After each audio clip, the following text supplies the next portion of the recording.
All right, folks, we are back, and don't adjust your TV sets or your computer screens. This is the hand you're looking at. We are playing in our weekly challenge, but we are not playing in a best hand format. We are playing real bridge, folks, which means we could have really terrible stinkers like this hand, which is what we're looking at here. My question for you is, the auction went a diamond, two hearts. What would you do with this hand? Would you do anything with this hand?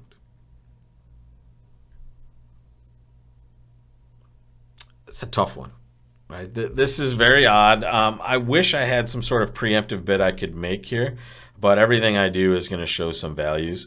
The key things to understand are you cannot bid two spades with this hand because that's going to show a good hand, a hand that you do not have.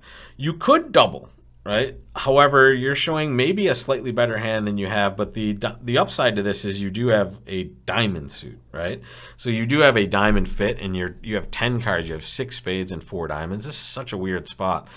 I think passing and maybe bidding some spades afterwards is reasonable. The problem is, what if it goes like one diamond? It's already 2 hearts to our right, which is our preemptive bid to our right. You can see how effective these preempts can be. What if it goes 3 hearts to our left? What do we do? Well, we can balance with spades knowing we're not showing a good hand, but it could be at an uncomfortable level. The one thing we have going for us is that we're not vulnerable. I think a lot of people would have differing ideas on this. I am tempted to double and then just bid spades. I can show this bad hand, but I think my hand is just too bad. So I'm going to pass and see what happens. And here comes 3 diamonds by partner. Okay. My goodness, I almost want to bid more now. What's 3 spades? See, it's going to be 10 plus points. I think we're just going to let it go. We're going to play 3 diamonds. We're going to hope partner's not too strong. And here, it looks like, I don't know, 3-0 looks like it might have been pretty good, except, no, sorry. West is going to have some entry over there for a heart through that king, so that's not going to go too well. Okay, good. It looks like we're safe. Unless we can take too many of these. But here it doesn't look like we're going to take too many tricks in any contract. Here it comes. Yep, there's the Jack of Hearts. It doesn't really matter what we do here. Maybe we'll play low and hope he has a 7-card heart suit so he can't lead it here. Maybe we have a chance at an extra pitch here. And he doesn't. Okay. All right. Now it's just all over, folks. They're actually giving us a free finesse at this point. But we are just going to claim. Well, all you can see is we're going to draw trump and be able to rough enough clubs for that to be okay. So plus 130. I don't know. I'm worried that might be bad. Although we certainly weren't going to want to play in spades on this one. So thank goodness we didn't miss that. And it doesn't look like we really belong anywhere that's going to be realistic for us to take extra. So that 10-9 doubleton of hearts. Doesn't end up being too good for us, unfortunately. It's really good for them when they get to see that holding and dummy. All right, look at this one. Now we're talking, folks. Yeah, this is the type of hand we're looking at when we're in a non-best hand situation. Can't believe it went past to our right. We have a 1 count. We will be passing, obviously, and we'll see what we get into. Ooh, here we go. 1 diamond, double, redouble.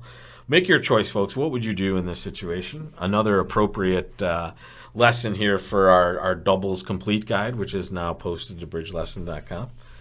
You can check that out. Our partner, not surprisingly, has shown a good hand, and not surprisingly, East has shown 10 or 11 points most likely because they're a past hand originally. What would you do? The answer is you always should take a preference when you have one, even when you're not technically forced to bid again. What I mean by that is the redouble takes you off of the force, technically. You can pass and partner still has an opportunity to bid. Pass does not mean you want to defend 1 diamond redoubled, right? It's not a penalty pass. It just means you have no preference. When you have a clear preference, you make it, and I have a clear preference. I want to play hearts. In fact, I might bid again if they decide to do this. In fact, I'm going to, right? I have a terrible hand. Partner should know this, first of all. It went a diamond double redouble. I can't have many points, so they should know I'm just bidding this on shape. And here, I don't know, hopefully we didn't force them to game, but here, no, we forced them to the 4 level. I love that. I love to see them go to the 4 level, the highest level they can go to below game, when I've just made a weird bid here. So here, partner plays the ace of hearts. I'm going to tell them no bueno. Let's see what they do now. Okay, we'll take it. Looks like partner had a 3-card heart suit. Nice to know.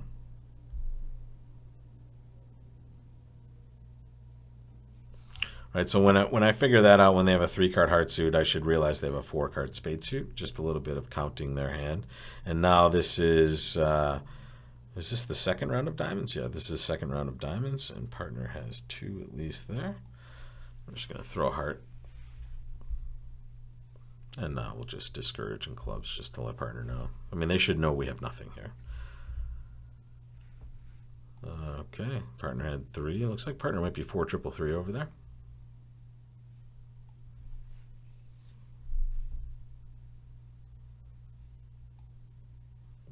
Okay, doesn't look like we have too much more coming to us on this deal.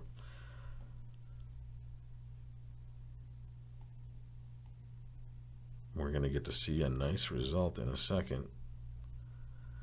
And I don't think this one will have too much difference here. I mean, only the level. I think us pushing them up was good, but I can't see this going any other way as far as the play on that one. Let's see what the result is. Come on, robot. How'd we do? Ooh, 27-11. We got off to a huge start, it looks like. We bet a couple of games that they were not successful with at their table. And then board 6, as we knew, we couldn't know we were that far ahead, apparently, at that point. But we lost 11 on that. They made 11 tricks on that where we went down one. That's embarrassing. But the rest of it was pretty good. The board 5 was where we had our Drury bid, and we were able to actually go plus in a spot where the opponents were allowed to play 1 no trump and went plus. So that was a huge win. Let's jump over and take a look at our results over here. Let's see. So this one right here, amazing that we get to go plus 11 on this. And it's really, I guess I forgot about this. This is where we kind of evaluated our hand a little aggressively, but really at their table, they should have still had a Stayman auction. Yeah, they got to play 4 hearts. They just didn't make it. What happened? Club lead to the ace. I see. They played the 9 of hearts, apparently, and then they just did kind of... that's weird. They took a very bizarre position in that spade suit there. So, okay, good luck. And this next one, so here, this at their table, they started with 2 passes, a club, a heart, 3 clubs. They chose to pass that, that's weird, with a good 8 count. And the queen small of clubs, right? The suit that partner is jump rebidding. That is a lot of tricks, folks. So here, kind of a bad choice from them, in my opinion, because at my table, I just bid 3 no trump, and that was one of the easier contracts I've gotten to play recently, right? So just a bad choice. And here, when partner bids 3 clubs, not only do you have 8, right, which should, I mean, it's a good 16 to 18, but still, a good 8 here is reasonable, but especially it's such a great 8 because that queen of clubs is fitting with partner, right?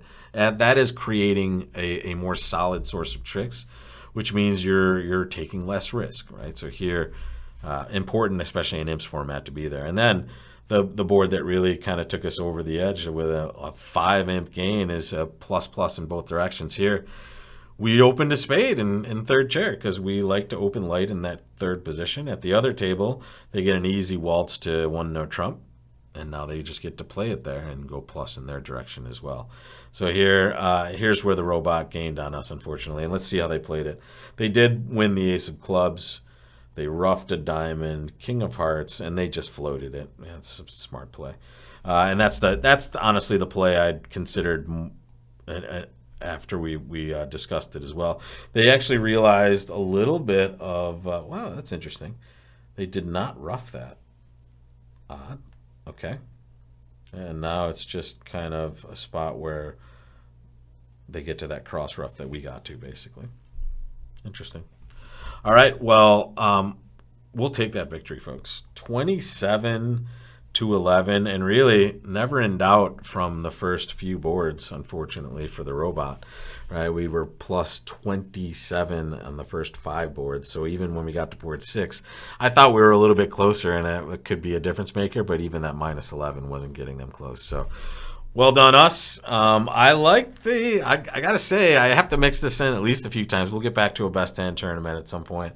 But I'm liking the real bridge. I think we get to see a little bit more of these hands, and you have more of the responses being meaningful for your results as well. So I will keep going with this. Let me know what you think in the comments, folks. I liked it. I hope you did too. And I will see you for another one next week, no matter what. So, guys, I'll see you then.